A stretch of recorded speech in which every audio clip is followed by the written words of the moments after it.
and welcome to another brand new episode of Topic Thunder. Here from the Top 10 Show. Excited to be back to talk about more comments, questions, thoughts, points of views about the world from our patrons, Matt.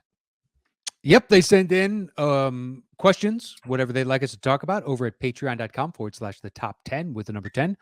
And we do not know what they are beforehand, so we answer them as we receive them. And I think it's my turn to start this time. Let's get it on.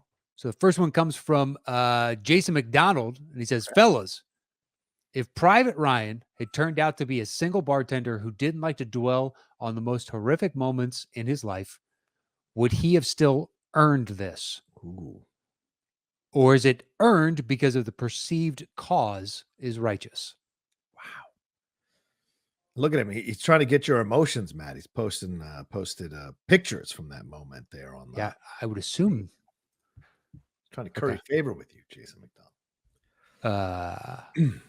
Well, I don't know if it's specifically me, because maybe he is wanting you to say that he never could have earned it. Too many men died, and it's not justifiable.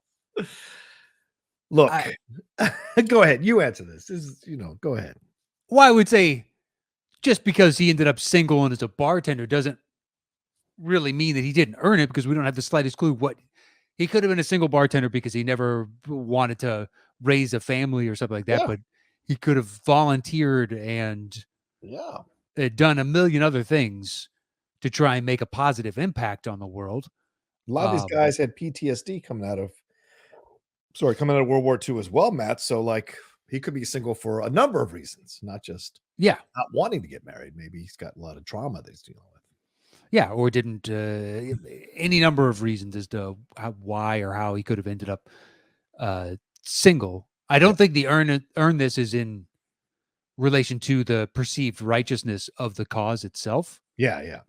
I think it's more so talking about the individuals that laid their lives, paid the dearest price so that he could go home, that do something, with your life, whatever that is, but make it so that this wasn't an exercise in futility for all the rest of us. Yeah.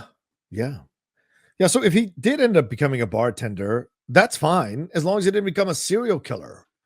Yeah. Or a serial rapist, or someone who is consistently cheating people and being just a terrible person. What he only said was earn this, have a good life, because so many people sacrificed for you to live through this experience. He didn't say go and change the world, go and cure cancer. And he just said earn this. So basically have a good life. And it looked like he did have a good life with the the grandchildren there that loved him so much, who were there with him. He seemed like a sweet old dude, not the dude who was in Kiss Kiss Bang Bang, even though the same actor. He seemed like a sweeter dude. So I think he did earn this. And if he had been a single bartender, as long as he was great at what he did, and a lot of people benefited from him and some of his counsel at certain times, then he has earned the life. You don't owe anybody anything. And he didn't ask the government to come save him. Yeah. So it was a bit of a bit much for Tom Hanks to put this pressure on the poor Matt Damon with the whole earn this kind of shit. But, the movie is the movie. Yeah, but I think it's justified for Tom Hanks to say that to him. I don't, but you do. Had I gone through that and known the men that died on the way to find Ryan and to try and get him home, I think it's a justifiable thing to say to him, earn this. I just gave my life so that you could go home. So please don't, make that a regrettable decision on my part, even though I won't be around to assess whether or not that is. Right. Just know that I'll be judging you from the grave. So you just right, you had me, and then that last line, and that's what I'm getting at. He put a lot of pressure on poor Matt Damon. I think it's rightly so. Wow. I would want someone to say that to me so that I didn't piss away the amazing gift that was given to me, to take advantage of it and to live a life as best you can, whatever that is. If that is being a bartender or working at a hardware store or being a janitor or a doctor or whatever. It doesn't matter. Just have a positive impact out there and try and rebuild anew and make this world a better place after this. Yeah. All right. Yeah. Maybe stab a Nazi in the dick for me. You know? Whoa! Oh! I think they deserved it. You did. You did. That's Yeah, right. I guess you're right. I guess you're right. Yeah, well, Yeah. certainly Nazis deserve to get stabbed in the dick no matter what century they're in. But yeah, I mean, this is, I don't know. What do you say?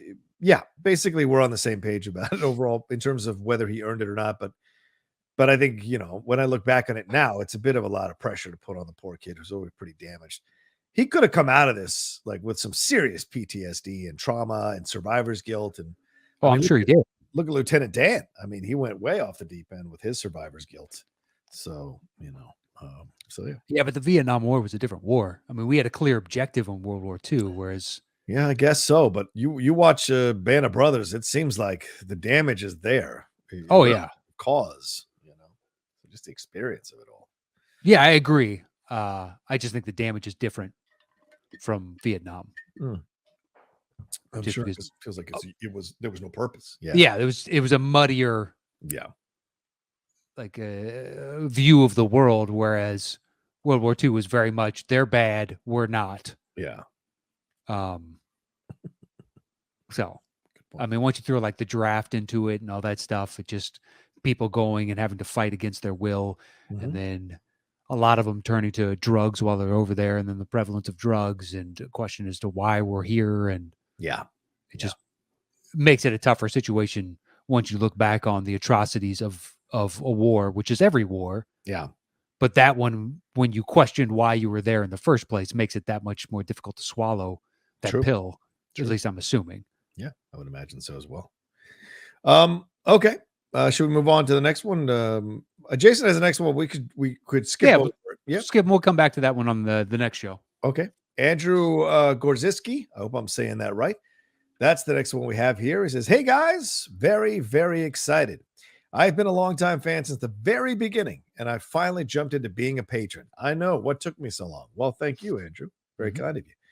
My question is about Paul Feig. The guy seemed on a roll as the hottest comedic director when he put out Bridesmaids, The Heat, and Spy. So when he was announced as the director of 2016 Ghostbusters, it seemed like a great fit, but we know how that turned out. I personally think it gets more hate than it deserves, but still, it's not good. That's fair. Since Ghostbusters, he has seemed to turn away from the comedy he is known for. He made the critically successful mystery A Simple Favor and the romantic holiday movie Last Christmas.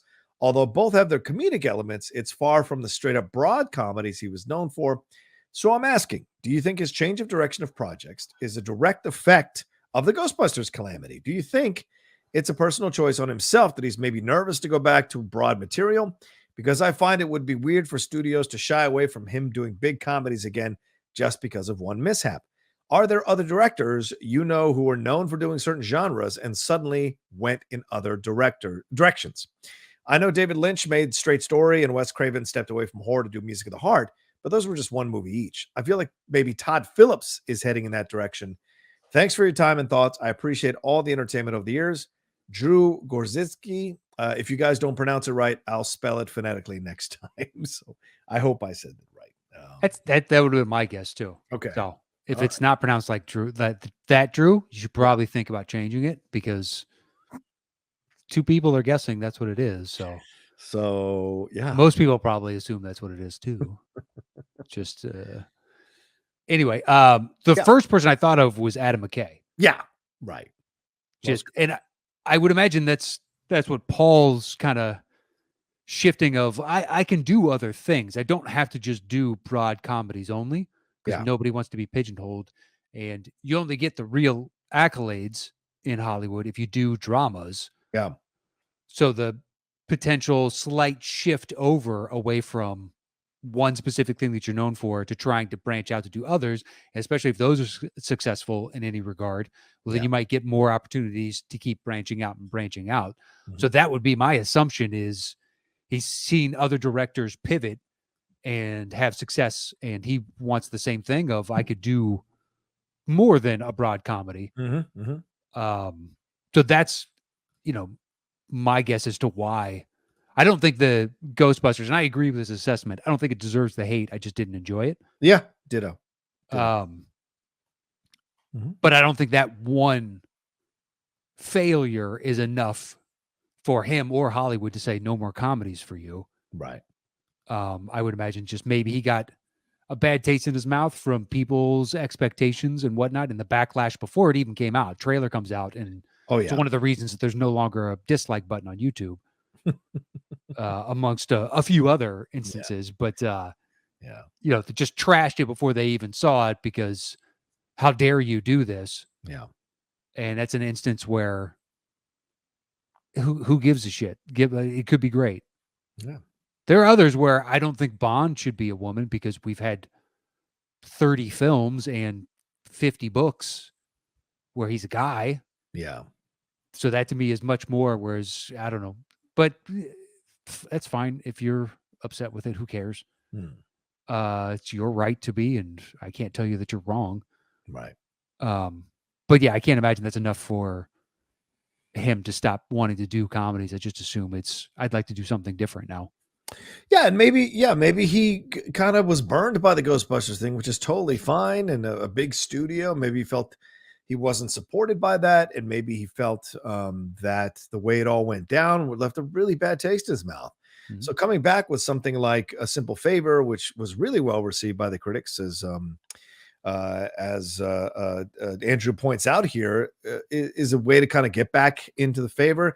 Then Last Christmas. I like Last Christmas. I know there are plenty of people who did not like that movie. I think it's very sweet. I think it's the best Emilia Clarke movie she's ever done. And it worked for me because I more often than not, or way more often than not, just kind of side on the Paul Feig side of things and his approach to comedy. I like Spy, and there are some people who didn't like Spy. I love The Heat. Holy shit, do I love The Heat.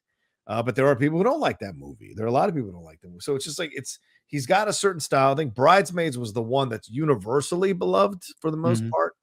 And the thing also is that he worked on a number of TV shows doing multiple episodes before he jumped into full features, right? I mean, he's worked on Weeds, 30 Rock, Nurse Jackie, The Office, multiple episodes, by the way, in those series, Arrested Development, and certainly obviously Freaks and Geeks and what have you. So, I mean, he's got a style. And so maybe he realized, you know what, I'm just going to go for the smaller stuff, kind of focus on that, because that whole hoopla and all of that kind of burnt me. But also, Matt, I think you might agree with this too, is the broad comedy doesn't work anymore. Like there's not people clamoring for broad comedy shows or movies anymore. Those aren't doing well. And I haven't seen a broad comedy do well in quite some time. And I think that's the public's tastes are changing for those kinds of things. And you also have to find the right actors. Like Will Ferrell is not as, standard or commonplace as people think. And we don't really have anybody like that who's going to step in and be that person, So it's tough to do broad comedies when you don't have a lead, female or male. It'd be Kevin Hart. That's like the next. Yeah, but and his movies don't do well enough. Right. They don't do well. Yeah. Yeah, I mean, I think broad comedies aren't dead. Okay. Because nothing ever truly is. So long as you make something good enough, it can easily come back. Look at Pirates. Pirate films were dead in the water. Nobody ever wanted to do them. True. And then Johnny Depp does one, and now suddenly we don't have a bunch of pirate films, but there's a potential chance, and studios are hearing pitches for pirate films. And, it's like you never could add a single camera sitcom here in the States. Yeah. And then for a while there, it was the only thing ever getting made outside of what CBS put out. Yeah. But every other channel was like, it's single camera only. That's all we're touching. Right. And then, you could easily shift back. But broad comedies, I think, are tougher just because with the advent of various people basically able to coalesce a loud enough voice if they're offended at a joke. Yeah. Yeah. That it makes people hesitant to make large spectacle comedies because unfortunately, if a joke is funny, you're going to offend someone. Right. It's just Someone's got to be the butt of the joke. Exactly. That is the nature of humor. Yeah. And I realize I just, once you start drawing lines of distinction of what is funny and what isn't funny, well, that is utterly subjective to every person individually. And trying to say that you can't make a joke about this, well, you're offended by that, but I bet you I could find equal number of people that think it's hilarious. Yeah. And trying to make a broad comedy now, it's really unless it's all going to be scatological or something. And even then, you're going to offend people. I mean, because in essence, Bridesmaids is a male broad comedy that's done with women in it. You know, the scatological humor is there. The idea of one person lost in some sort of depression, the other person has to drag them out of it or get people to come drag them out of it. The villain becomes the hero in a way. And so that happens. That's happened in male comedies before, broad comedies before. But I think Matt hits on something that I think is the truth, is that it's so difficult. I mean, the comedy world has been really subjected to a lot, and sometimes rightfully so, sometimes not rightfully so, to a lot of criticism from outside forces who are telling them how to be funny, what they can and can't joke about. And comedians really don't like that. Well, that is utterly subjective. Yeah, right. Exactly. Just look, have all the right in the world to be offended. And guess what you can do? You can walk the fuck out. Yeah. Right. That is your response. I'll take my dollars elsewhere. Yeah, congratulations. You don't have to hear me anymore. I don't care. Right.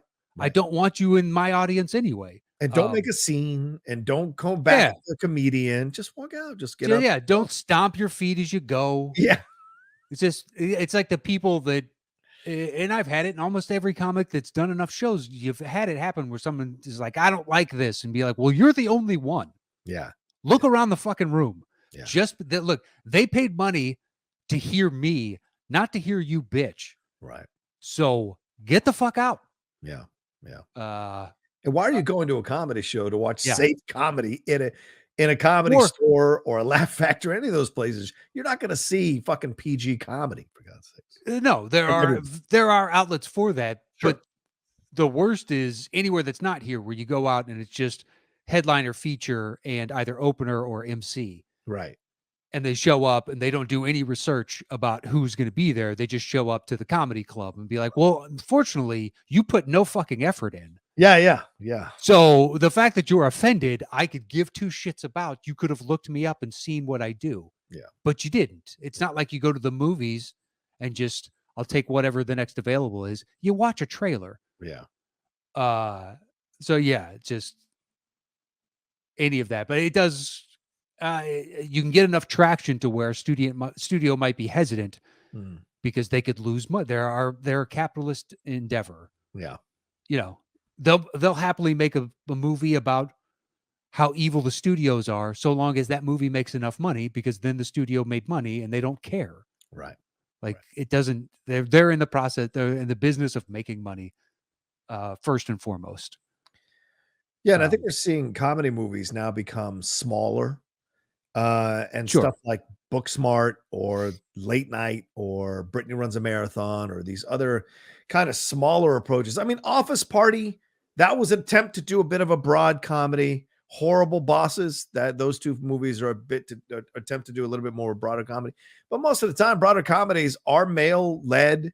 They do have, they play on the stereotypes of certain things about women or about men or about grossness or whatever. That's kind of what they have to play at. But there is a flavor, or there's a audience for this kind of stuff that's still there, because if you watch Peacemaker, that's as brutal and as out there of a comedy as you can get, that is scatological, that it plays on the gender stereotypes and whatever, but it works because it's done in a certain way that James Gunn understands how to walk out on that high wire and balance the two things with his lead, the two leads, I would argue, with Adebayo. But yeah, I mean, there is still people want to laugh at of course shit or something, but like there's just that loud voice on the other side. And as I said, I think there are legitimate issues to be taken in certain moments. And then in other things, I'm like, people are going way out there and way too far. And I think that's unfortunately what's funding or fueling a lot of the disdain on the right. And they're taking advantage of some people's anger about what's going on here because it's getting a bit too much. And Joey Behar, whatever you say your name, and Howard Stern, they both came out when people were trying to boycott Joe Rogan the other day because of the Neil Young situation. And they were like, you can vote, just as Matt said, you can vote by not listening to him. Yeah. You can vote by encouraging other people to not listening to him, not getting him kicked off Spotify. Like that's not, it's censorship. Whatever you like it. It is. Yeah. It flat out. It doesn't matter. Like you find him reprehensible, you don't like what he says, that's fine. But he draws enough viewers. Yeah. That Spotify is like, I don't give a fuck what you say. Right. It's like Neil Young. I want to be deplatformed, and that's fine. You have all the right to do that. Absolutely. And it's Neil knows it's grandstanding, and it's raising more of an issue and the point of the type of platform that Joe has, and Joe can, take it or leave it. It can't affect him or can't affect him. Right. It's got to be pretty sweet though that Neil Young, like if you were Joe Rogan, all of a sudden like, man, Neil Young is picking a fight with me. This is pretty awesome. I guess. I mean, Neil Young's a geriatric singer now. Yeah, but it's Neil Young, for Christ's sakes. I mean, if this was Elvis in his prime you're picking a fight with, that would make sense. Because Neil Young wasn't even the most famous of his foursome, for God's sakes. No, but that's David Crosby, unfortunately. Numerous individuals in the music industry have gone on saying Neil Young was my favorite artist. Oh, absolutely. Yes. One of the greatest artists, bar none. Sure. But that doesn't mean it translated into millions of, and that's what I think too. I mean, Neil Young was never about the money. So him making this stand is consistent with who he is as a person. Totally. He even called out MTV. Remember years ago, he called out MTV when it was like being too much and Rocket in the Free World. Read those lyrics. It's all about, kind of rebelling against the new corporate structure that had co-opted rebellion as their calling card to, in essence, reinforce corporate control of these things all over again and play like they're rebels. So it was brilliant stuff. And he's always been consistent with. So I appreciated the stand he took, and more artists who are out here vocally complaining about Spotify, Matt, are not willing to make this decision because exactly their money. So but Neil's already got his money. So right. Exactly. So what's your stance? That's the thing at the end. That's, and I have my personal things about this because I'm like, people who don't want to take a stand for their political beliefs and are because they're afraid to lose followers or subscribers or clicks or likes or whatever the nonsense in their head. I respect that, but stay consistent. If you're going to come and cry to me about the one issue that it's safe to cry about and not lose subscribers over, fuck you. I don't care. I don't care about your issue because you've got to be consistent. And I think the same thing here, right? If you're going to complain about Joe Rogan being on Spotify, but you're going to keep your shit on there, then fuck you. Yeah, I don't know.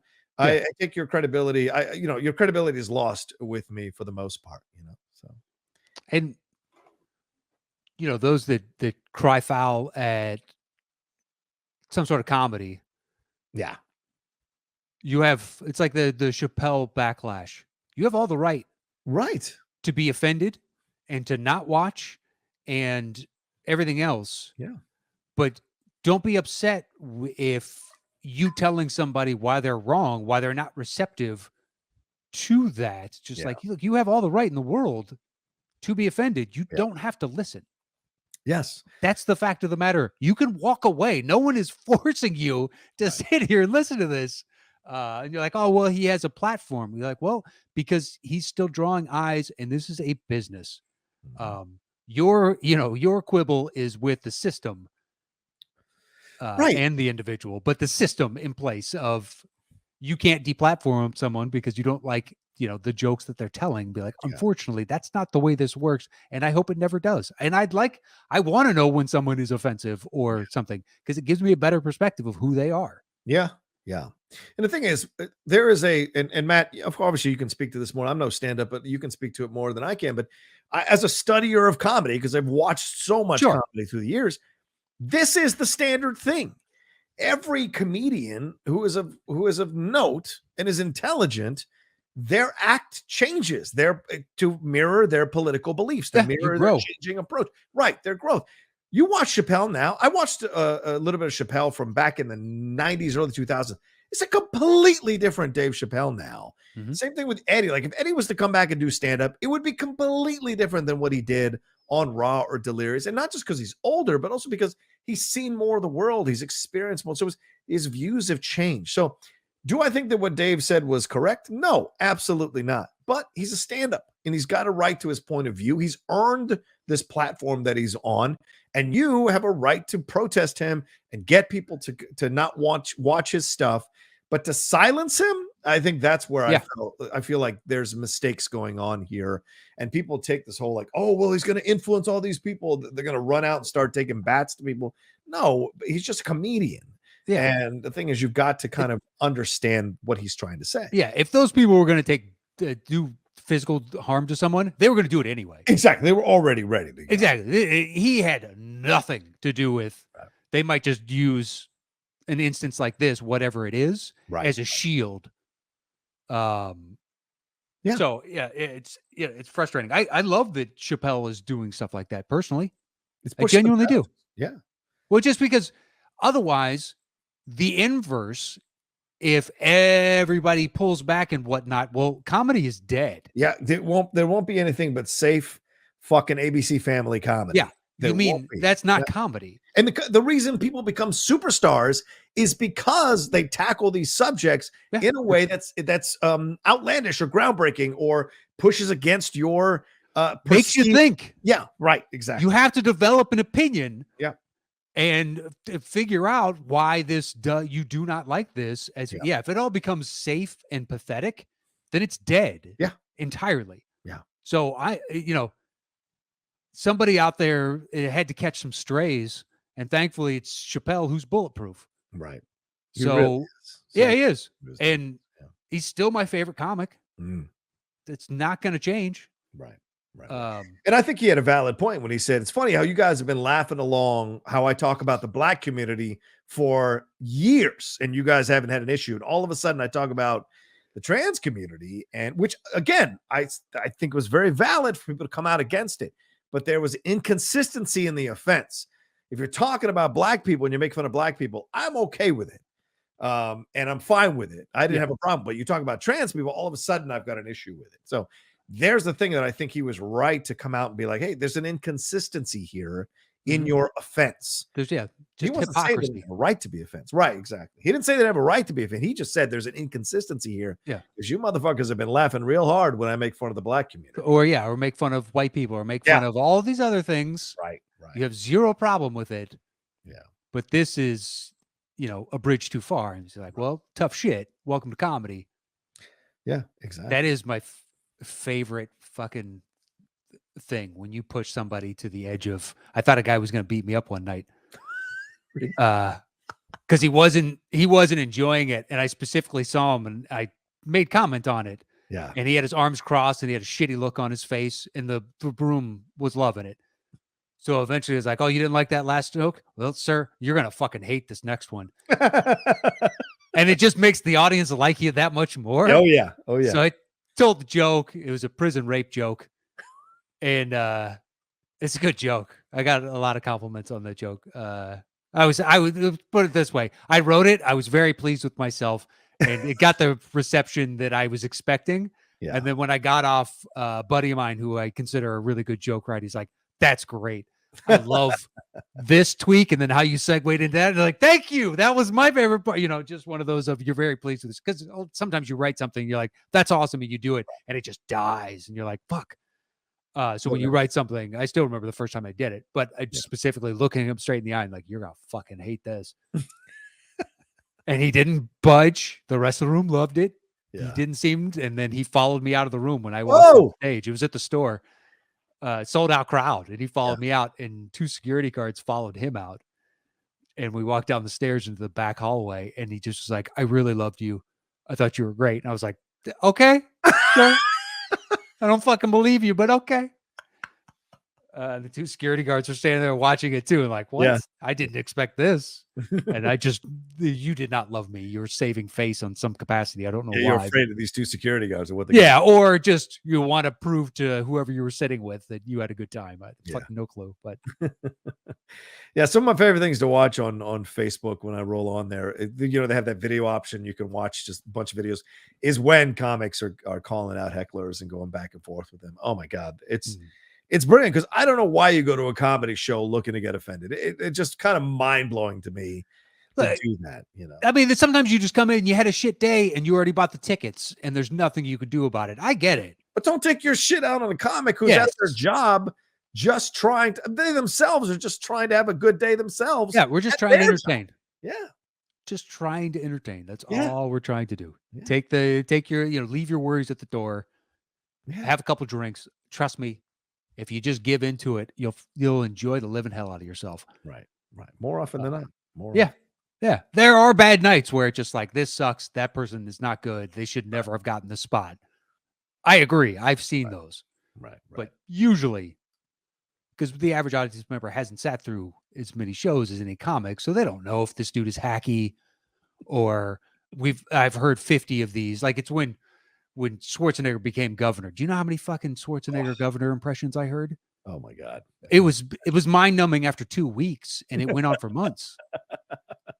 But audiences ate it up. Yeah. So it didn't go away. And just because they didn't know, they don't have fucking clubs every night. So you're just like, oh fuck, I got to hear this asshole do his fucking Schwarzenegger again. Yeah. But what are you gonna do? But they enjoy themselves, and ultimately, that's all that matters. Right. Exactly. Anyway, All right. Well, there you go. Yeah.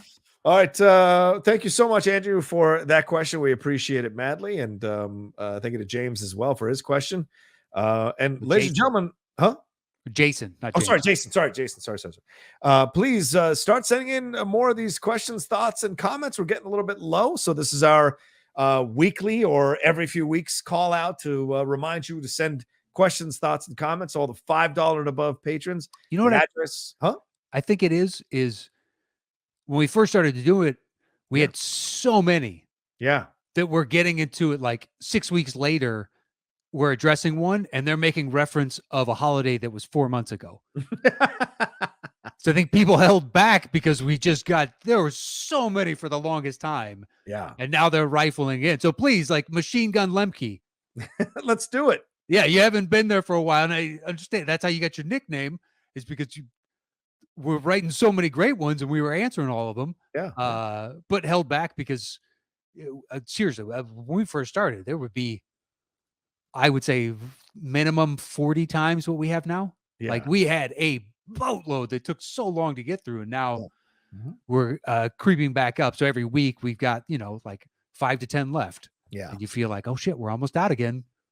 We don't want to run out. Please hit us up, and then we get restocked with another 5 to 10. Yeah. But please, for those our regulars we haven't had for a long time, hit us up. Those we haven't heard from in a long time, hit us up. We'd love to do it. Whatever you guys want to talk about. Absolutely. And Matt, where can they find you? At Matt Nost on Twitter and Instagram. Please hit me up. There you go. Follow me at The Rocha Says on Twitter and Instagram and TikTok as well. And we'll talk to you next time with another brand new episode of Topic Thunder.